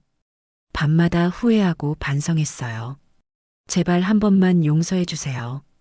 그녀는 미리 수백 번은 연습해온 듯한 사죄의 말을 쏟아냈습니다. 그 눈물이 진심인지 아니면 마지막 남은 동정심에 호소하려는 연기인지는 알 수 없었어요. 하지만 한 가지는 확실했습니다. 그녀는 여전히 상황을 반전시킬 마지막 동아줄을 찾고 있다는 것을요. 그 동아줄이 바로 저의 용서와 그 뒤에 따라올 경제적인 도움이라는 것을요. 저는 그녀의 긴 사죄를 말없이 끝까지 다 들었습니다. 로비를 오가는 사람들의 호기심 어린 시선이 느껴졌지만 저는 아랑곳하지 않았어요. 그녀의 눈물이 잦아들고 기대와 불안이 섞인 눈으로 저를 올려다볼 때 저는 조용히 입을 열었습니다. 제 목소리에는 분노도 동정도 실려 있지 않았어요. 그저 모든 것이 끝났다는 고요함만이 담겨 있었죠. 혜진아, 네 어머님. 너가 버린 것은 단순히 낡고 냄새나는 집 한 채가 아니었다. 그것은 너가 세상 모든 것에게 버림받았을 때조차 너를 조건 없이 품어줄 수 있었던 유일한 울타리였지. 저는 그녀의 흔들리는 눈동자를 바라보며 말을 이었습니다. 내가 그토록 원하던 새 출발은 내 스스로의 힘으로 해야 하는 것이다. 더 이상 누구에게도 기생해서는 안 돼. 내가 발로 찬 복을 다시 주워 담을 생각은 말거라. 그 퀴퀴한 냄새가 정녕 그립거든. 이제는 백화점에 가서 내 돈을 주고 사서 맛보도록 해라. 그것이 내가 받아들여야 할 현실이다. 그 말을 끝으로 저는 그녀를 지나쳐 엘리베이터 쪽으로 걸어갔습니다. 등 뒤에서 그녀가 망연자실하게 주저앉으며 내지르는 억눌린 흐느낌 소리가 들리는 듯 했지만 저는 뒤돌아보지 않았습니다. 그것이 그녀에 대한 제 마지막 배려이자 제 스스로를 위한 완전한 마침표였습니다. 엘리베이터 문이 닫히고 저는 차갑게 빛나는 버튼의 숫자만을 바라보았습니다. 빗물이 번지는 창밖을 보며 저는 조용히 되뇌었습니다. 이제 정말로 모든 것이 끝났다고. 길고 길었던 겨울이 마침내 끝났다고 말입니다. 세월은 장독대에서 장이 익어가듯 더디지만 멈춤 없이 흘러갔습니다. 제가 그 낡고 정든 집을 떠나온 지도 어느덧 10년이라는 시간이 지났더군요. 제 머리는 이제 희끗한 정도가 아니라 하얀 서리가 곱게 내려앉은 것처럼 변했습니다. 하지만 제 마음은 그 어느 때보다도 맑고 평온했어요. 도시의 소음은 더 이상 제게 낯선 것이 아니었고 저는 저만의 속도로 저만의 방식으로 새로운 삶의 장을 채워나가고 있었습니다. 제 삶의 가장 큰 변화이자 기쁨은 바로 아들 진우였습니다. 종로의 허름한 국밥집 주방에서 설거지로 시작했던 아들은 이제 어엿한 진우 식당의 사장님이 되어 있었죠. 그의 가게는 더 이상 작은 국밥집이 아니었습니다. 정직한 재료와 깊은 맛으로 입소문이 퍼져나가 점심시간이면 먼 곳에서도 찾아온 손님들로 문전성시를 이루는 그 일대의 소문난 맛집이 되어 있었어요. 사람들은 그의 국밥 맛의 비결을 궁금해했지만 그 비밀을 아는 사람은 저와 진우 단 두 사람뿐이었습니다. 바로 제가 그를 위해 특별히 담가주는 어머니의 장이었죠. 어느 맑은 가을날 저는 모처럼 아들의 식당을 찾았습니다. 점심시간이 막 지난 어중간한 시간이었지만 가게 안은 여전히 늦은 식사를 하는 손님들과 저녁 장사를 위해 분주하게 움직이는 직원들로 활기가 넘쳤습니다. 뚝배기에서 피어오르는 구수한 국밥 냄새와 사람들의 기분 좋은 웅성거림이 가게 안을 가득 채우고 있었어요. 주방 입구에서 직원들에게 무언가를 지시하던 아들이 저를 발견하고는 환한 얼굴로 달려왔습니다. 어머니, 여기까지 어쩐 일이세요? 연락이라도 주시지. 내 얼굴 보러 왔지. 우리 아들 장사 잘하고 있나 감시하러 왔어. 제 농담에 아들이 허허 하고 낮게 웃었습니다. 그의 얼굴에는 고된 노동의 흔적인 잔주름이 잡혀 있었지만 예전처럼 그늘지거나 위축된 기색은 찾아볼 수 없었어요. 대신 자신의 일에 대한 자부심과 삶에 대한 단단한 의지가 서려 있었죠. 그는 제 팔을 이끌어 식당 구석의 가장 조용한 자리로 안내했습니다. 시장하실 텐데 국밥 한 그릇 내어올까요? 아니, 됐다. 내 얼굴 본 것만으로도 배가 부르구나. 대신 너랑 이야기 좀 하자. 우리는 식당 한쪽에 마련된 그의 작은 사무실로 자리를 옮겼습니다. 책상 위에는 식자재 발주서와 거래 장부들이 빼곡히 쌓여 있었어요. 아들은 제게 따뜻한 차를 한 잔 내어오며 조금은 쑥스러운 듯 입을 열었습니다. 어머니, 이거 한번 보시겠어요? 아들이 내민 것은 꼼꼼하게 정리된 회계 장부였습니다. 저는 숫자에 밟지 못했지만 꾸준히 우상향하는 그래프와 촘촘히 기록된 숫자들만 보아도 아들이 얼마나 성실하게 가게를 이끌어왔는지 알 수 있었죠. 지난달에 드디어 창업할 때 빌렸던 돈을 전부 갚았습니다. 이제부터 버는 돈은 전부 제 것이에요. 제 힘으로 번 진짜 제 돈입니다. 어머니. 아들은 장부를 자랑하는 것이 아니었어요. 그는 마치 선생님께 잘 마친 숙제를 검사받는 학생처럼 조심스럽고도 뿌듯한 표정이었습니다. 저는 말없이 고개를 끄덕이며 아들의 손을 가만히 잡아주었습니다. 뜨거운 물과 칼질로 거칠어진 그의 손에서 저는 그가 흘렸을 땀과 눈물을 느낄 수 있었습니다. 고생했다, 아들아. 정말 고생 많았어.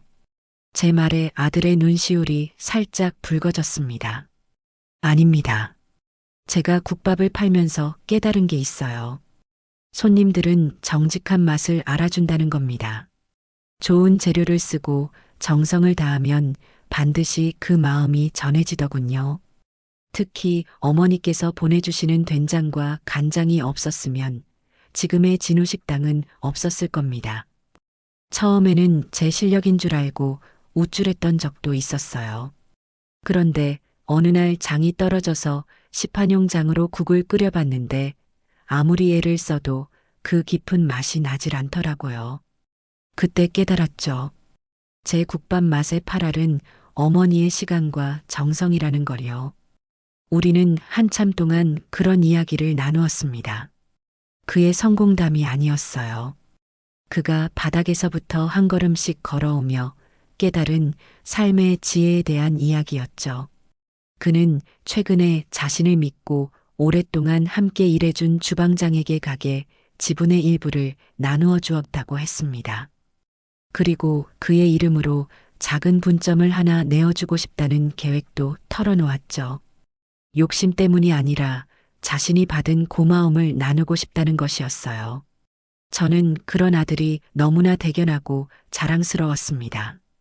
그는 돈을 버는 법뿐만 아니라 돈을 가치 있게 쓰는 법까지 스스로 터득해가고 있었습니다. 그날 이후 아들은 저의 진정한 후계자가 되었습니다. 그는 주말마다 제 아파트를 찾아와 저에게 본격적으로 장 담그는 법을 배우기 시작했어요. 그것은 단순한 요리 수업이 아니었습니다. 우리 집안의 역사와 철학을 전수하는 신성한 의식과도 같았죠. 저는 아들을 서재로 데려갔습니다. 그곳에는 제가 수십 년간 기록해온 낡은 노트들이 책장 한 편을 가득 채우고 있었어요. 거기에는 매년 매주를 쓴 날의 날씨, 습도, 바람의 방향, 소금의 종류와 간수 뺀 기간, 장을 담근 날의 온도, 그리고 그 해에 만들어진 장맛의 미묘한 차이까지 모두 기록되어 있었습니다. 장을 담그는 것은 과학이자 예술이란다. 모든 과정에는 다 이유가 있어. 저는 아들에게 가장 기본적인 것부터 가르치기 시작했습니다. 먼저 콩을 고르는 법이다. 모든 콩이 다 좋은 메주가 되는 건 아니야. 윤기가 흐르면서도 너무 무르지 않고 손으로 쥐었을 때 단단한 기운이 느껴지는 그의 해콩을 써야 한단다. 콩은 우리 장의 몸통이 되는 것이니 시작부터 가장 좋은 것을 골라야지. 다음은 소금이었습니다. 저는 아들에게 종류가 다른 소금 몇 가지를 맛보게 했습니다. 이건 천일염, 저건 정제염, 그리고 이건 3년 이상 간수를 뺀 소금이다. 맛이 어떻게 다르니? 천일염은 그냥 짜고 정제염은 날카롭게 짜요. 그런데 간수 뺀 소금은 짠맛 뒤에 희미하게 단맛이 느껴집니다. 어머니, 바로 그거다. 쓴맛을 내는 간수가 빠진 소금이라야 장맛이 쓰지 않고 달고 깊어진단다. 사람도 마찬가지야. 살면서 겪는 시련과 고통이라는 간수가 빠져나가야 비로소 그 사람이 깊어지고 단단해지는 법이지. 저는 아들에게 단순히 기술을 가르치는 것이 아니었어요. 발효의 과정에 깃든 삶의 이치를 함께 이야기해 주었죠. 메주를 쑤어 매달고 곰팡이가 피기를 기다리는 지루한 시간은 인내를 가르쳐 주었습니다. 잘 띄운 메주를 항아리에 넣고 소금물을 부어 햇빛과 바람에 맡겨두는 과정은 겸손을 알게 했죠. 내 힘으로만 되는 것이 아니라 자연의 도움이 있어야 비로소 최고의 결과물을 얻을 수 있다는 것을요. 아들은 스펀지처럼 제 가르침을 빨아들였습니다. 그는 더 이상 왜요? 라고 묻지 않았어요. 대신 그래서 그랬군요라며 스스로의 경험에 비추어 제 지혜를 이해하려 애썼습니다. 그는 국밥집 주방에서 수없이 국물을 우려내며 작은 불 조절 하나가 맛에 얼마나 큰 차이를 만드는지 몸으로 체득한 사람이었기 때문이죠. 어느 주말 우리는 함께 메주를 씻어 항아리에 담그고 있었습니다. 아들이 묵직한 메주를 항아리에 차곡차곡 쌓으며 제게 물었어요. 어머니, 그럼 된장의 맛은 결국 기다림의 맛이겠네요. 저는 아들의 말에 기쁘게 고개를 끄덕였습니다. 맞다. 조급한 마음으로는 절대 좋은 장을 얻을 수 없지. 세월이 만들어주는 맛을 믿고 묵묵히 기다려주는 것. 그것이 장을 담그는 사람의 가장 중요한 마음가짐이란다. 우리 인생도 그렇지 않니? 너무 서두르다 보면 정작 중요한 것을 놓치고 망쳐버리기 십상이잖니. 아들은 제 말을 들으며 자신의 과거를 떠올리는 듯 잠시 먼 곳을 바라보았습니다. 혜진과 함께 성공을 향해 조급하게 달려가다 모든 것을 잃었던 그 시절을 말입니다. 이제 그는 기다림의 가치를 아는 사람이 되어 있었습니다. 그는 더 이상 저의 아들이기만 한 것이 아니라 저의 동지이자 자랑스러운 제자가 되어주고 있었어요. 저의 삶에도 또 다른 변화가 찾아왔습니다.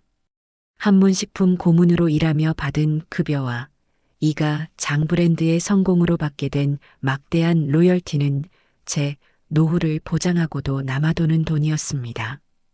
저는 이 돈을 어떻게 써야 가장 가치 있을까 고민했죠. 그리고 마침내 제 마지막 소명을 발견했습니다. 저는 변호사와 전문가들의 도움을 받아 이가 전통발효연구재단을 설립했습니다. 이 재단의 목적은 단 하나였어요. 저처럼 잊혀가는 우리의 전통 음식 문화를 묵묵히 지켜나가는 장인들을 후원하고 젊은 연구자들에게 마음껏 연구할 환경을 만들어주는 것이었죠. 재단 설립식 날 저는 단상에 올라가 짧은 인사를 했습니다. 저는 평생 된장과 간장만 알고 살아온 무지한 늙은이입니다. 하지만 한 가지는 압니다. 가장 한국적인 것이 가장 세계적인 것이 될 수 있다는 믿음입니다. 이 작은 재단이 우리 것의 소중한 가치를 지키고 이어나가는 작은 씨앗이 되기를 바랍니다. 그리고 저는 제 일생을 담은 책 한 권을 펴냈습니다. 그것은 단순한 요리책이 아니었어요. 저의 회고록이자 발효라는 과정 속에 담긴 삶의 철학을 담은 책이었죠. 느리게 읽는 것들의 지혜라는 제목의 책은 뜻밖에도 많은 사람들에게 큰 울림을 주었습니다. 책의 서문에 저는 이렇게 썼습니다. 모든 발효는 부패의 경계에서 시작됩니다. 죽음의 문턱에서 피어나는 새로운 생명, 그것이 발효의 본질입니다. 우리의 삶 또한 그러하지 않을까요? 모든 것이 끝났다고 생각되는 절망의 순간에 우리는 비로소 이전과는 다른 새로운 존재로 다시 태어날 기회를 얻게 됩니다. 중요한 것은 썩어 없어지는 것을 택할 것인가 아니면 고통스러운 시간을 견뎌내고 더 깊고 풍부한 존재로 익어갈 것인가 하는 선택입니다. 저는 오늘 제 삶의 장독을 열어 여러분과 함께 나누고자 합니다. 그 안에서 부디 여러분 각자의 삶을 익어가게 할 작은 지혜 하나쯤은 발견하실 수 있기를 바랍니다. 책이 나온 날 아들은 제 책을 한아름 사와서는 자신의 식당을 찾아주는 단골 손님들에게 일일이 선물로 나누어 주었습니다. 그는 제게 어머니는 제 인생 최고의 스승이자 가장 큰 자랑입니다라고 말해 주었죠. 저는 그 말 한마디에 지나온 모든 시련을 다 보상받는 기분이었습니다. 어느덧 또 몇 해가 흘렀습니다. 이제 저는 재단 일과 강연 대부분을 후배들에게 맡기고 다시 저만의 조용한 일상으로 돌아왔습니다. 아들은 이제 저 없이도 가게를 훌륭하게 운영해 나가는 든든한 경영자가 되었고 저에게 배운 대로 직접 장을 담그기 시작했죠. 물론 아직은 제 맛을 따라오려면 멀었다며 투덜거리기는 했지만요. 저는 가끔, 아주 가끔 혜진을 떠올리곤 합니다. 그녀가 지금 어디서 어떻게 살고 있는지 저는 알지 못합니다. 아들도 더 이상 그녀의 소식을 입에 담지 않았죠. 그녀를 향한 미움이나 분노는 이제 남아있지 않아요. 그저 한때 제 아들이 뜨겁게 사랑했고 저 역시 며느리로 맞았던 한 가여운 영혼에 대한 연민만이 희미하게 남아있을 뿐입니다. 그녀 역시 그녀의 삶 속에서 무언가 소중한 것을 깨닫고 평온을 찾았기를 멀리서나마 빌어줄 뿐입니다. 용서란 상대를 위한 것이 아니라 결국 내 마음의 평화를 위해 스스로에게 베푸는 마지막 관용이라는 것을 저는 기나긴 세월을 통해 배웠습니다. 오늘도 저는 해질 무렵 베란다 창가에 앉아 도시의 노을을 바라봅니다. 저 멀리 아들의 식당에서도 저녁 장사를 위한 따뜻한 불빛이 피어오르고 있겠죠. 제 옆에는 이제는 제 분신과도 같이 익숙해진 작은 항아리가 놓여 있습니다. 그 안에는 100년의 세월과 저의 한평생, 그리고 제 아들에게로 이어질 미래가 함께 담겨 고요히 숨쉬고 있었어요. 퀴퀴하다며 모두가 외면했던 그 냄새가 제 인생을 구하고 제 아들을 일으켜 세웠으며 이제는 또 다른 누군가에게 희망의 씨앗이 되고 있습니다. 저는 조용히 눈을 감았습니다. 제 삶이 참으로 충만하고 감사했다고, 이만하면 되었다고, 노을빛이 제 얼굴 위로 따스하게 쏟아져 내리고 있었습니다. 더 이상 제게는 아무런 후회도 미련도 남아있지 않습니다.